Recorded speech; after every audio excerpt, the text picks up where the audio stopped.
Hello and welcome to part one of our CPD presentation, The Fundamentals of Radar. My name is Dale Jones and I'm the Business Development Manager for Navtech Radar Limited. Navtech themselves have been going for just over 20 years now, and from our offices in Oxfordshire in the UK, we design and manufacture very high definition radar sensors.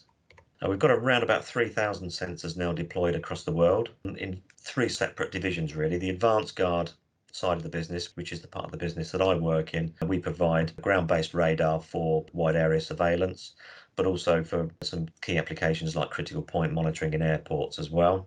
Clearway side of the business provide radar sensors mainly for stopped vehicle detection on highways, but also for use in tunnels and bridges for providing situational awareness for emergency services and detecting collisions and that sort of thing. The industrial automation side of the business is growing very quickly, and they provide sensors for controlling autonomous vehicles, but also for automating some very large industrial projects. What we're going to go through today is a little bit about what radar is and a quick history of it, but also some fundamentals of how it works. What do people use radar? Well, basically, ground-based radar can be used to monitor a site's perimeter and detect intruders, but it also has the added capability of providing wide area surveillance, giving the operators of that site much better situational awareness, as well as alerting operators to potentially multiple threats, precise location of those threats, and then use advanced camera controls to track them in real time across the site for rapid alarm verification. And crucially, this detection and tracking capability is available day or night and in any weather, unlike some of the other technologies which are quite commonly used in this area. With radar, we can create multiple alarm zones, each of which can be defined with their own very specific detection rules, and any identified threats within these areas can be very quickly classified. Modern systems have got the capability to distinguish between people, vehicles, aircraft, boats, for example, based on things like their size and their pattern of behaviour. There's also the added ability to distinguish between friend and foe on site using additional transceivers, so that although still detected and tracked, site staff are not classified as a threat and don't generate an alarm unless they do something which they're not supposed to be doing. So carrying out their normal business, they won't actually generate an alarm to keep the operators busy. Modern ground-based radar systems are relatively affordable. They're physically robust and need very little maintenance. They're also very simple to operate from an operation point of view, and they can be very readily integrated into many existing CCTV and video management systems as well. A crucial thing really is radar requires very little infrastructure to cover very large sites when you compare that to more traditional detection systems. A single radar sensor, for instance, can have an operating range of about 3 kilometers as a radius, and not only do we detect intruders at the perimeter, but we'll also track them as they enter the site, and the operator will get a very clear picture of how many intruders have entered, where they're going, and also where they've been as well. Some other typical applications for radar, particularly in civil use, widely used really for navigational systems on aircraft, air traffic control and ground handling at airports, maritime traffic monitoring. It works just as well over water as land. It can also be used to monitor weather systems, and in the automotive industry, it's used for controlling autonomous vehicles, collision avoidance, that sort of thing, but also speed detection and lane monitoring on highways. And as I said earlier, stopped vehicle detection is a very key application in that area. And highway tunnel protection systems as well for emergency services responding to accidents and fires within tunnels, for instance. And from our point of view, really, for what we're talking about today, they're very widely used for ground-based surveillance now. A little bit of history on radar itself. Radar is a detection system that uses radio waves to determine the range, speed, and direction of objects. And as early as the late 19th century, there was a German physicist called Heinrich Hertz, and he demonstrated that radio waves could be reflected back from solid objects. And a bit later on, it was another German inventor called Christian Holzmeier. He was the first one to actually use radio waves to detect the presence of distant metallic objects. And in 1904, he demonstrated the ability to detect a ship in dense fog. But at that time, he could only detect the ship. He didn't know how far away it was. Between the wars, there was a lot of research done into radar. All the major powers were developing the system independently of each other and obviously in secret. And this led to the technologies now used in modern versions of radar. Pioneering work in Britain in particular resulted in the design and installation of aircraft detection and tracking stations called Chain Home, which were deployed all the way along the east and south coasts of England just in time for the outbreak of World War II in 1939. The term radar itself was coined in 1940 by the United States Navy as an acronym for radio detection and ranging. That's an illustration of the early Chain Home system, which was deployed by the UK. And so that was deployed just in time for the outbreak of war, and it was instrumental in the Battle of Britain, really detecting the German planes as they came across the English Channel. So what we're going to do today is go over some sort of basic detection principles and discuss a few of things like clutter and resolution. So how does radar see objects? The electronic principle on which radar operates is very similar to the principle of sound wave reflection. If you shout in the direction of a sound reflecting object, like a cave for instance, you'll hear an echo. If you know the speed of sound in air, you can then make a very good estimate as to the distance and general direction of that object. The time required for the echo to return can be roughly converted to distance as long as you know the speed of sound. Radar uses electromagnetic energy pulses in much the same way. The radio frequency, or RF energy, is transmitted to and reflected from the reflective object. A small portion of this reflected energy returns to the radar set itself, and this returned energy is called an echo, just the same as in sound terminology. And radar sets use the echo to determine the direction and distance of the reflecting object. This is possible because we know that our electromagnetic energy travels through the air at a constant speed, which is the speed of light. So all radar systems are made up of four sort of basic modules, really. The transmitter produces the short duration, high-powered RF pulses of energy that are projected into the air by the antenna, and the receiver amplifies and demodulates these signals, which are then received back via the antenna as well. So the basic job of the antenna is to transmit radio waves when fed with an electrical signal, and antennas are also bidirectional. What that means is they work just as well in reverse as they do in transmitting, so they're also used as a receiver. So the antenna captures the radio waves and then emits an electrical signal. Some radars use a single antenna that's shared by the transmitter and the receiver, or they might have two, one that transmits and another one that receives. Usually pulse radars share a single antenna, and frequency modulated radars will generally use two.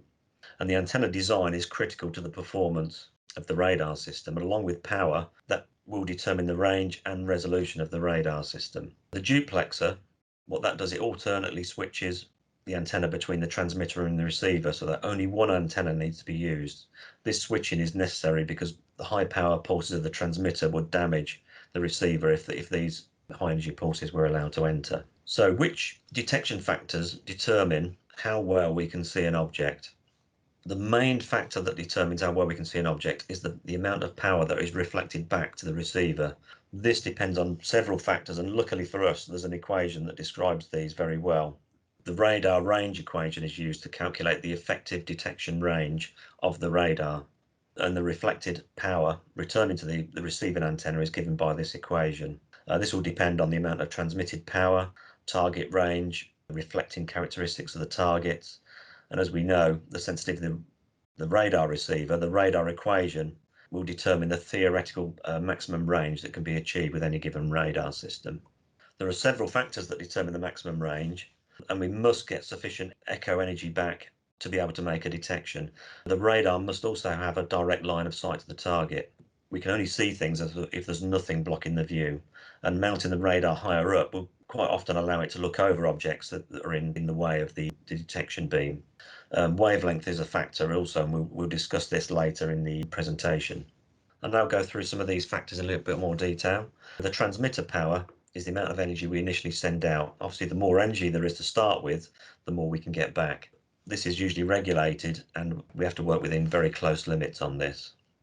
The antenna gain is the ratio of the power produced by the antenna.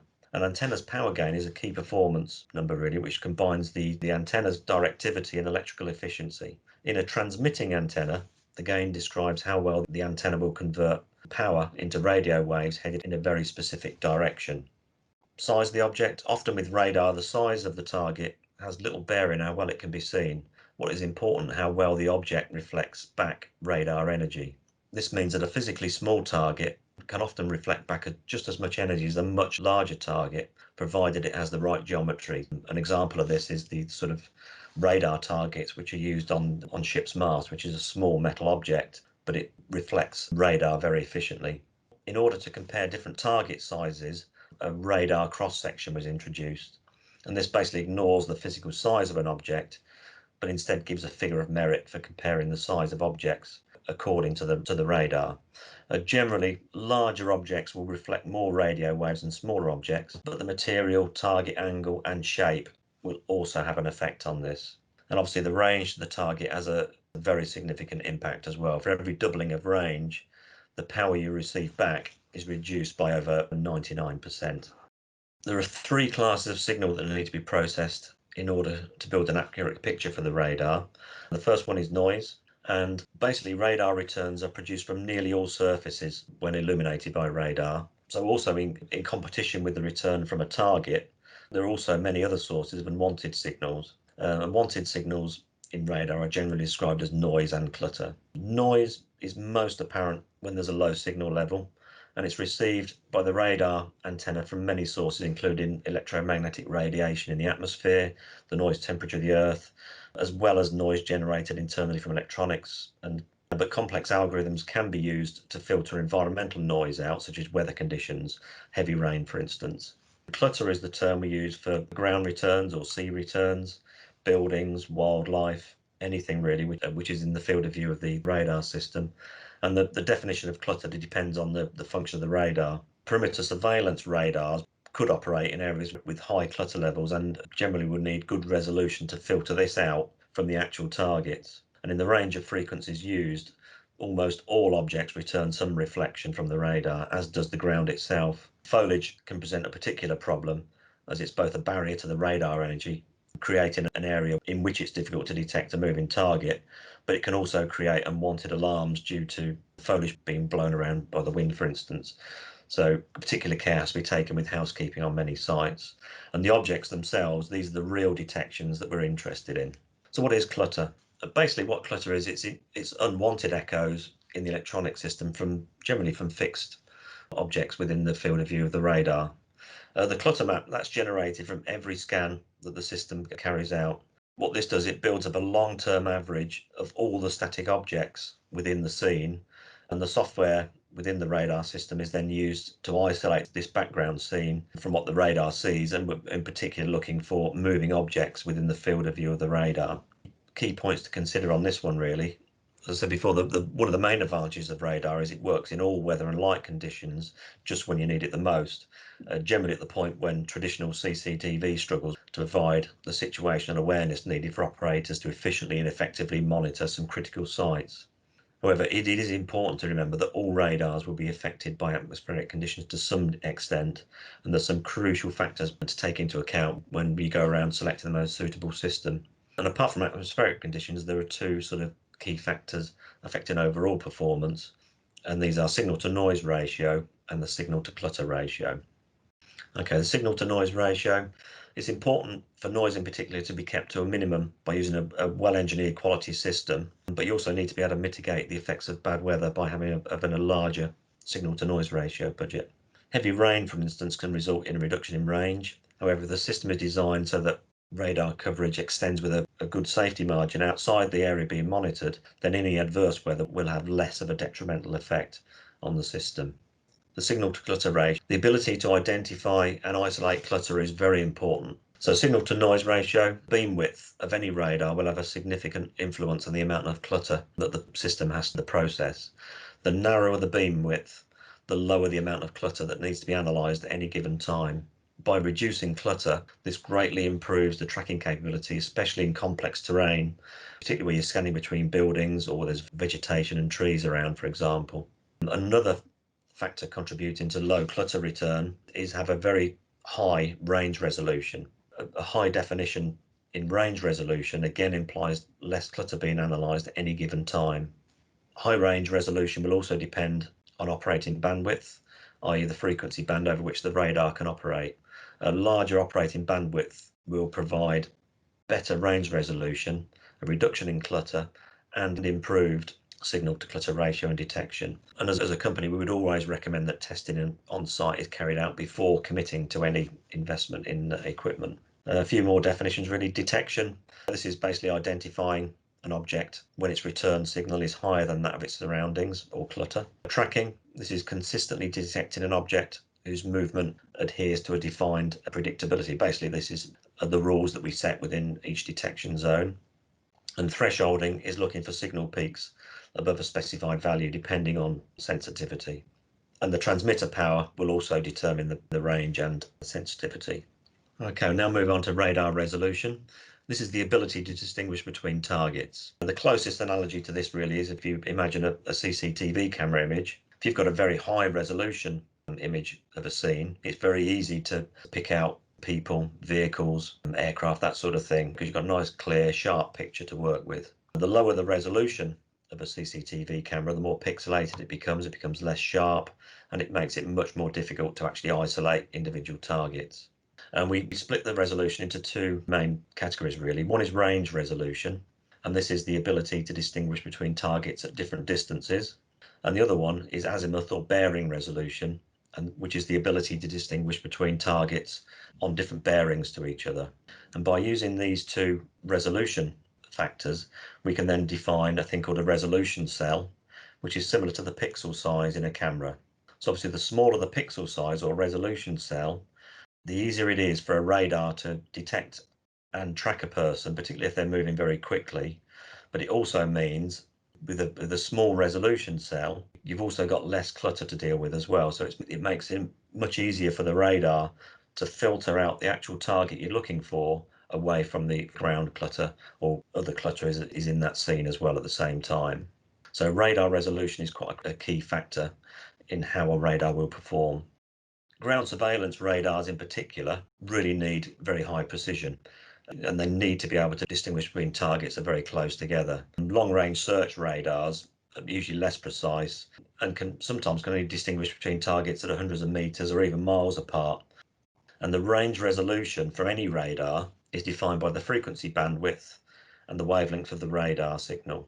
The smaller the wavelength, the better the range resolution. And as Navtech, as a company, we operate in the millimeter range, which gives us a range resolution of around about 15 centimeters. The azimuth resolution of a radar is defined by the field of view of its antenna and also its efficiency. The radar antennas typically have a very narrow field of view that's scanned across a much wider area, usually 360 degrees.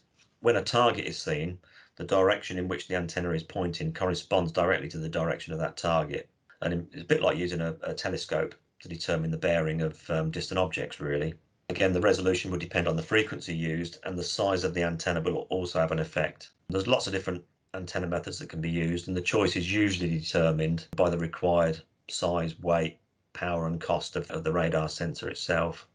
The simplest method is to physically rotate the antenna so that when the radar sees the target echo, the direction of the antenna directly corresponds to the direction of the target. Obviously, rotating antennas have got moving parts that can wear, but sophisticated engineering can greatly increase the expected lifetime of these parts, and long service intervals are now pretty much commonplace within the industry.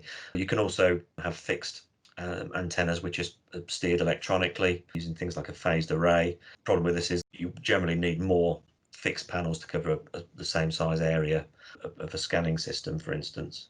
And you can see on the example here really that obviously the resolution does change on the distance away from the radar set itself. So obviously the beam is quite narrow, close to the radar, but even on a very narrow beam, it will spread the further away you get. And if you've got two targets in the same distance, in the same width of the beam from the radar won't be able to distinguish between those two targets. So taking into account both the range and azimuth resolution, this gives us a detection or resolution cell size, which then defines the detection accuracy of that radar sensor. As you can see from this illustration, range resolution is constant. We've got two beams here, 1 degree each. These two targets are the same distance from the radar, but they're in separate resolution cells. They'll be detected as two distinct targets. As you move further away from the radar, the resolution cell gets wider, and if you've got two targets in the same cell, they'll only be picked up as a single target. So obviously, the narrower the beam, the more efficient the radar system as well. Also, high frequency radars tend to have much greater range resolution than low frequency radars, which can lead to higher accuracy and much lower false alarm rates, increasing the system's value and its reliability. And as we discussed earlier, the smaller the resolution cell, the smaller amount of processing that is needed within that cell to isolate actual targets from the clutter map. And also target size can be smaller. Okay, so that brings us to the end of part one, really. So many thanks for your time and attention, and I hope you find time to join us on the second part for this presentation. Thank you very much.